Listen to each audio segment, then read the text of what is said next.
manuscrito hallado en una botella. De mi país y mi familia poco tengo que decir.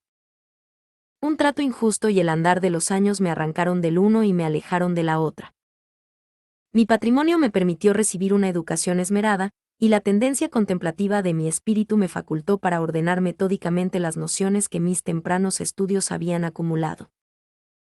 Las obras de los moralistas alemanes me proporcionaban un placer superior a cualquier otro, no porque admirara equivocadamente su elocuente locura, sino por la facilidad con que mis rígidos hábitos mentales me permitían descubrir sus falsedades. Con frecuencia se me ha reprochado la aridez de mi inteligencia, imputándome como un crimen una imaginación deficiente. El pirronismo de mis opiniones me ha dado fama en todo tiempo. En realidad temo que mi predilección por la filosofía física haya inficionado mi mente con un error muy frecuente en nuestra época. Aludo a la costumbre de referir todo hecho, aun el menos susceptible de dicha referencia, a los principios de aquella disciplina. En general, no creo que nadie esté menos sujeto que yo a desviarse de los severos límites de la verdad, arrastrado por los ignis fatui de la superstición. Me ha parecido apropiado hacer este proemio, para que el increíble relato que he de hacer no sea considerado como el delirio de una imaginación desenfrenada, en vez de la experiencia positiva de una inteligencia para quien los ensueños de la fantasía son letra muerta y nulidad. Después de varios años pasados en viajes por el extranjero, me embarqué en el año 18. En el puerto de Batavia, capital de la rica y populosa isla de Java, para hacer un crucero al archipiélago de las Islas de la Sonda. Me hice a la mar en calidad de pasajero, sin otro motivo que una especie de inquietud nerviosa que me hostigaba como si fuera un demonio. Nuestro excelente navío, de unas 400 toneladas, tenía remaches de cobre y había sido construido en Bombay con teca de Malabar. Llevaba una carga de algodón en rama y aceite procedente de las Islas Laquevidas. También teníamos a bordo bonote, melaza, aceite de manteca, cocos y algunos cajones de opio. El arrumaje había sido mal hecho y, por lo tanto, el barco escoraba. Iniciamos el viaje con muy poco viento a favor, y durante varios días permanecimos a lo largo de la costa oriental javanesa, sin otro incidente para amenguar la monotonía de nuestro derrotero que el encuentro ocasional con alguno de los pequeños grabs del archipiélago al cual nos encaminábamos. Una tarde, mientras me hallaba apoyado en el coronamiento, observé hacia el noroeste una nube aislada de extraño aspecto. Era notable tanto por su color como por ser la primera que veíamos desde nuestra partida de Batavia. La observé continuamente hasta la puesta del sol, en que comenzó a expandirse rápidamente hacia el este y el oeste, cerniendo el horizonte con una angosta faja de vapor y dando la impresión de una dilatada playa baja. Pronto mi atención se vio requerida por la coloración rojo oscuro que presentaba la luna y la extraña apariencia del mar. Operábase en este una rápida transformación, y el agua parecía más transparente que de costumbre. Aunque me era posible distinguir muy bien el fondo, lancé la sonda y descubrí que había 15 brazas.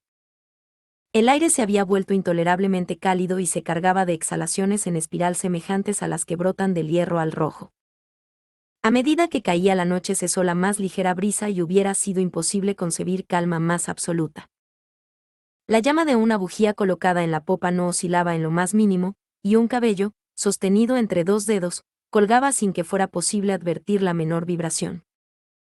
Empero, como el capitán manifestara que no veía ninguna indicación de peligro pero que estábamos derivando hacia la costa, mandó arriar las velas y echar el ancla.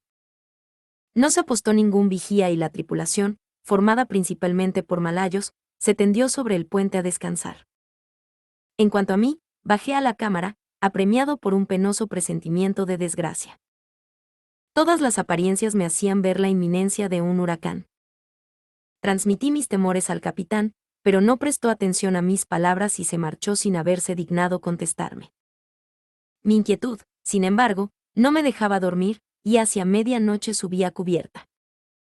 Cuando apoyaba el pie en el último peldaño de la escala de toldilla, me sorprendió un fuerte rumor semejante al zumbido que podría producir una rueda de molino girando rápidamente y, antes de que pudiera asegurarme de su significado, sentí que el barco vibraba.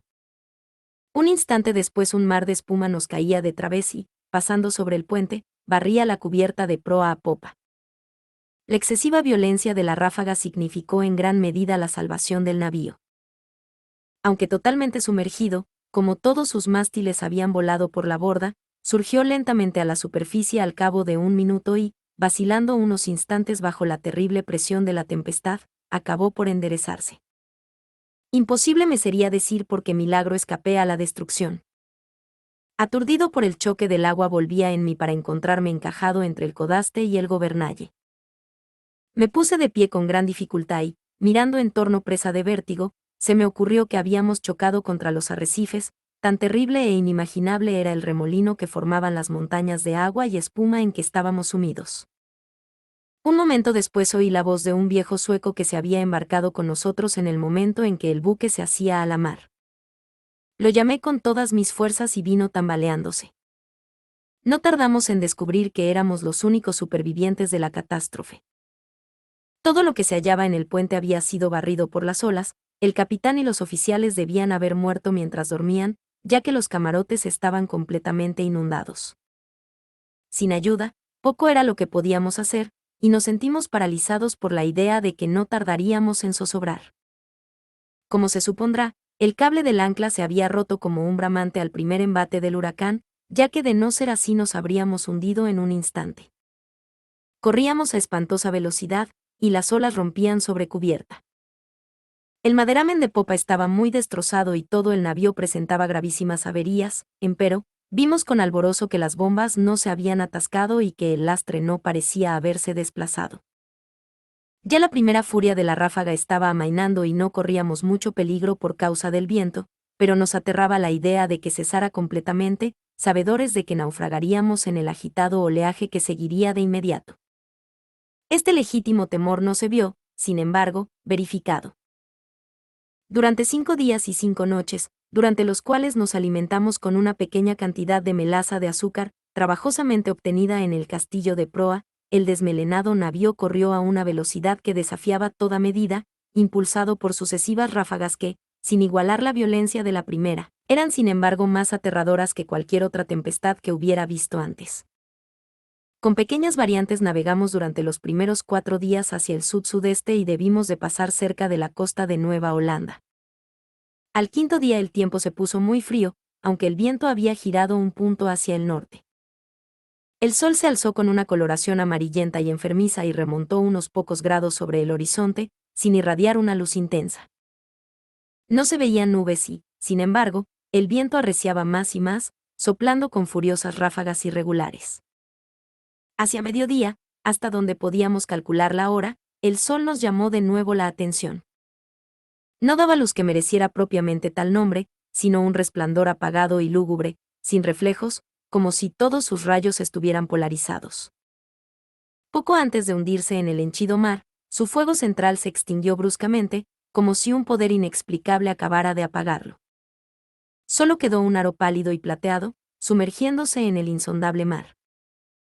Esperamos en vano la llegada del 6.º día, para mí ese día no ha llegado, y para el sueco no llegó jamás. Desde aquel momento quedamos envueltos en profundas tinieblas, al punto que no hubiéramos podido ver nada a 20 pasos del barco. La noche eterna continuó rodeándonos, ni siquiera amenguada por esa brillantez fosfórica del mar a la cual nos habíamos habituado en los trópicos. Observamos además que, si bien la tempestad continuaba con inflexible violencia, no se observaba ya el oleaje espumoso que nos envolvía antes. Alrededor de nosotros todo era horror, profunda oscuridad y un negro desierto de ébano. El espanto supersticioso ganaba poco a poco el espíritu del viejo sueco, y mi alma estaba envuelta en silencioso asombro. Descuidamos toda atención del barco, por considerarla ociosa, y nos aseguramos lo mejor posible en el tocón del palo de mesana, mirando amargamente hacia el inmenso océano. No teníamos manera de calcular el tiempo y era imposible deducir nuestra posición. Advertíamos, sin embargo, que llevábamos navegando hacia el sur una distancia mayor que la recorrida por cualquier navegante, y mucho nos asombró no encontrar los habituales obstáculos de hielo. Entretanto, cada minuto amenazaba con ser el último de nuestras vidas, y olas grandes como montañas se precipitaban para aniquilarnos. El oleaje sobrepasaba todo lo que yo había creído, solo por milagro no zozobrábamos a cada instante. Mi compañero aludió a la ligereza de nuestro cargamento, recordándome las excelentes cualidades del barco. Yo no podía dejar de sentir la total inutilidad de la esperanza y me preparaba tristemente a una muerte que, en mi opinión, no podía ya demorarse más de una hora, puesto que a cada nudo que recorríamos el oleaje de aquel horrendo mar tenebroso se volvía más y más violento. Por momentos jadeábamos en procura de aire, remontados a una altura superior a la del albatros, y en otros nos mareaba la velocidad del descenso a un infierno líquido, donde el aire parecía estancado y ningún sonido turbaba el sueño del kraken. Nos hallábamos en la profundidad de uno de esos abismos, cuando un súbito clamor de mi compañero se alzó horriblemente en la noche. «Mire, mire», me gritaba al oído. «Dios Todopoderoso, mire, mire». Mientras hablaba, advertí un apagado resplandor rojizo que corría por los lados del enorme abismo donde nos habíamos hundido, arrojando una incierta lumbre sobre nuestra cubierta. Alzando los ojos, contemplé un espectáculo que me heló la sangre. A una espantosa elevación, inmediatamente por encima de nosotros, y al borde mismo de aquel precipicio líquido, se cernía un gigantesco navío, de quizá 4.000 toneladas. Aunque en la cresta de una ola tan enorme que lo sobrepasaba 100 veces en altura, sus medidas excedían las de cualquier barco de línea o de la Compañía de Indias Orientales. Su enorme casco era de un negro profundo y opaco, y no tenía ninguno de los mascarones o adornos propios de un navío. Por las abiertas portañolas asomaba una sola hilera de cañones de bronce, cuyas relucientes superficies reflejaban las luces de innumerables linternas de combate balanceándose en las jarcias. Pero lo que más me llenó de horror y estupefacción fue ver que el barco tenía todas las velas desplegadas en medio de aquel huracán ingobernable y aquel mar sobrenatural. Cuando lo vimos por primera vez solo se distinguía su proa, mientras lentamente se alzaba sobre el tenebroso y horrible golfo de donde venía. Durante un segundo de inconcebible espanto se mantuvo inmóvil sobre el vertiginoso pináculo, como si estuviera contemplando su propia sublimidad. Luego tembló, vaciló. Y lo vimos precipitarse sobre nosotros. No sé qué repentino dominio de mí mismo ganó mi espíritu en aquel instante. Retrocediendo todo lo posible esperé sin temor la catástrofe que iba a aniquilarnos. Nuestro barco había renunciado ya a luchar y se estaba hundiendo de proa. El choque de la masa descendente lo alcanzó, pues, en su estructura ya medio sumergida, y como resultado inevitable me lanzó con violencia irresistible sobre el cordaje del nuevo buque. En el momento en que caí, el barco viró de bordo, y supuse que la confusión reinante me había hecho pasar inadvertido a los ojos de la tripulación. Me abrí camino sin dificultad hasta la escotilla principal, que se hallaba parcialmente abierta, y no tardé en encontrar una oportunidad de esconderme en la cala. No podría explicar la razón de mi conducta. Quizás se debiera al sentimiento de temor que desde el primer momento me habían inspirado los tripulantes de aquel buque. No me atrevía a confiarme a individuos que, después de la rápida ojeada que había podido echarles, me producían tanta extrañeza como duda y aprensión. Me pareció mejor, pues, buscar un escondrijo en la cala. Pronto lo hallé removiendo una pequeña parte del armazón movible, de manera de asegurarme un lugar adecuado entre las enormes cuadernas del navío. Apenas había completado mi trabajo, cuando unos pasos en la cala me obligaron a hacer uso del mismo. Desde mi refugio vi venir a un hombre que se movía con pasos débiles e inseguros. No le vi la cara, pero pude observar su apariencia general. En toda su persona se notaban las huellas de una avanzada edad. Le temblaban las rodillas bajo el peso de los años y su cuerpo parecía agobiado por aquella carga. Hablaba consigo mismo, murmurando en voz baja y entrecortada unas palabras de un idioma que no pude comprender, y anduvo tanteando en un rincón entre una pila de singulares instrumentos y viejas cartas de navegación. En su actitud había una extraña mezcla del mal humor de la segunda infancia con la solemne dignidad de un dios. Por fin volvió a subir al puente y no lo vi más. Un sentimiento para el cual no encuentro nombre se ha posesionado de mi alma, es una sensación que no admite análisis, frente a la cual las lecciones de tiempos pasados no me sirven y cuya clave me temo que no me será dada por el futuro. Para una mente constituida como la mía, esta última consideración es un tormento. Sé que nunca llegaré a conocer la naturaleza de mis concepciones. Y sin embargo no es de asombrarme que esas concepciones sean indefinidas, puesto que se originan en fuentes tan extraordinariamente nuevas. Un nuevo sentido, una nueva entidad se incorpora a mi alma. Hace ya mucho que subí por primera vez al puente de este terrible navío y pienso que los rayos de mi destino se están concentrando en un foco. Hombres incomprensibles. Envueltos en meditaciones cuya especie no alcanzo a adivinar, pasan a mi lado sin reparar en mí. Ocultarme es una completa locura, pues esa gente no quiere ver. Hace apenas un instante que pasé delante de los ojos del segundo, no hace mucho que me aventuré en el camarote privado del capitán y tomé de allí los materiales con que escribo esto y lo que antecede. De tiempo en tiempo seguiré redactando este diario. Cierto que puedo no encontrar oportunidad de darlo a conocer al mundo, pero no dejaré de intentarlo. En el último momento encerraré el manuscrito en una botella y lo arrojaré al mar. Un incidente ocurrido me ha dado nuevos motivos de meditación. ¿Ocurren estas cosas por la operación de un azar ingobernado? Había subido a cubierta y estaba tendido, sin llamar la atención, en una pila de frenillos y viejas velas depositadas en el fondo de un bote. Mientras pensaba en la singularidad de mi destino iba pintarrajeando inadvertidamente con un pincel lleno de brea los bordes de un ala de trinquete que aparecía cuidadosamente doblada sobre un barril a mi lado. La vela está ahora tendida y los toques irreflexivos del pincel se despliegan formando la palabra descubrimiento. En este último tiempo he hecho muchas observaciones sobre la estructura del navío. Aunque bien armado, no me parece que se trate de un barco de guerra. Sus jarcias, construcción y equipo contradicen una suposición semejante. Puedo percibir fácilmente lo que el barco no es, me temo que no puedo decir lo que es. No sé cómo, pero al escrutar su extraño modelo y su tipo de mástiles, su enorme tamaño y su extraordinario velamen, su proa severamente sencilla y su anticuada popa, por momentos cruza por mi mente una sensación de cosas familiares, y con esa imprecisa sombra de recuerdo se mezcla siempre una inexplicable remembranza de antiguas crónicas extranjeras y de edades remotas. Estuve mirando el maderamen del navío. Está construido con un material que desconozco. Hay en la madera algo extraño que me da la impresión de que no se aplica al propósito a que ha sido destinada. Aludo a su extrema porosidad, que no tiene nada que ver con los daños causados por los gusanos, lo cual es consecuencia de la navegación en estos mares, y con la podredumbre resultante de su edad. Parecerá quizá que esta observación es excesivamente curiosa, pero dicha madera tendría todas las características del roble español, si el roble español fuera dilatado por medios artificiales.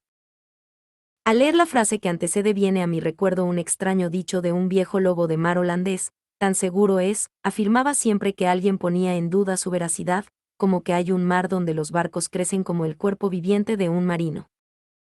Hace unas horas me mostré lo bastante osado como para mezclarme con un grupo de tripulantes.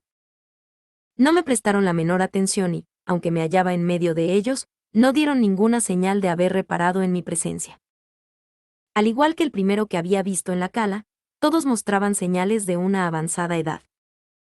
Sus rodillas achacosas temblaban, sus hombros se doblaban de decrepitud, su piel arrugada temblaba bajo el viento, hablaban con voces bajas, trémulas, quebradas, en sus ojos brillaba el humor de la vejez y sus grises cabellos se agitaban terriblemente en la tempestad. Alrededor, en toda la cubierta, yacían esparcidos instrumentos matemáticos de la más extraña y anticuada construcción. Mencioné hace algún tiempo que un ala del trinquete había sido izada. Desde ese momento, arrebatado por el viento, el navío ha seguido su aterradora carrera hacia el sur, con todo el trapo desplegado desde la punta de los mástiles hasta los botalones inferiores, hundiendo a cada momento los peñoles de las vergas del Juanete en el más espantoso infierno de agua que imaginación humana alcance a concebir. Acabo de abandonar el puente, donde me es imposible mantenerme de pie aunque la tripulación no parece experimentar inconveniente alguno. Para mí es un milagro de milagros que nuestra enorme masa no sea tragada de una vez y para siempre. Cegueramente estamos destinados a rondar continuamente al borde de la eternidad, sin precipitarnos por fin en el abismo. Pasamos a través de olas 1000 veces más gigantescas que las que he visto jamás, con la facilidad de una gaviota, las colosales aguas alzan sus cabezas sobre nosotros como demonios de la profundidad, pero son demonios limitados a simples amenazas y a quienes se les ha prohibido destruir. Me siento inclinado a atribuir esta continua sobrevivencia a la única causa natural que puede explicar semejante efecto. Supongo que el barco está sometido a la influencia de alguna poderosa corriente, o de una impetuosa resaca. He visto al capitán cara a cara, en su propia cabina, pero, como lo suponía, no me prestó la menor atención. Aunque para un observador casual nada hay en su apariencia que pueda parecer por encima o por debajo de lo humano, un sentimiento de incontenible reverencia y temor se mezcló al asombro con que lo contemplaba. Tiene casi mi estatura, es decir, 5 pies 8 pulgadas. Su cuerpo es proporcionado y sólido, sin ser especialmente robusto ni destacarse en nada. Más la singularidad de su expresión, la intensa, la asombrosa, la estremecedora evidencia de una vejez tan grande, tan absoluta, dominó mi espíritu con una sensación, con un sentimiento inefable. Aunque poco arrugada, su frente parece soportar el sello de una miríada de años. Sus cabellos grises son crónicas del pasado, y sus ojos, aún más grises, son sibilas del futuro. El piso del camarote estaba cubierto de extraños infolios con broches de hierro, estropeados instrumentos científicos y viejísimas cartas de navegación fuera de uso.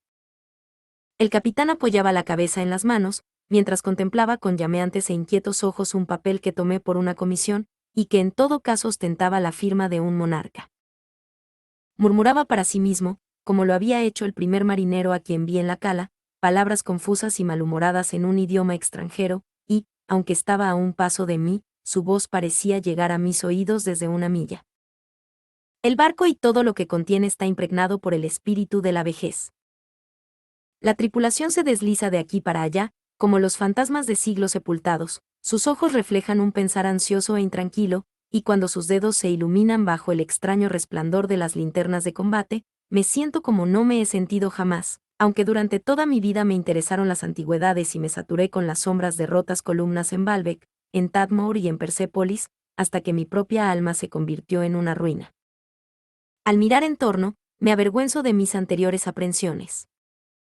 Si temblé ante el huracán que nos ha perseguido hasta ahora, ¿cómo no quedar transido de horror frente al asalto de un viento y un océano para los cuales las palabras tornado y tempestad resultan triviales e ineficaces?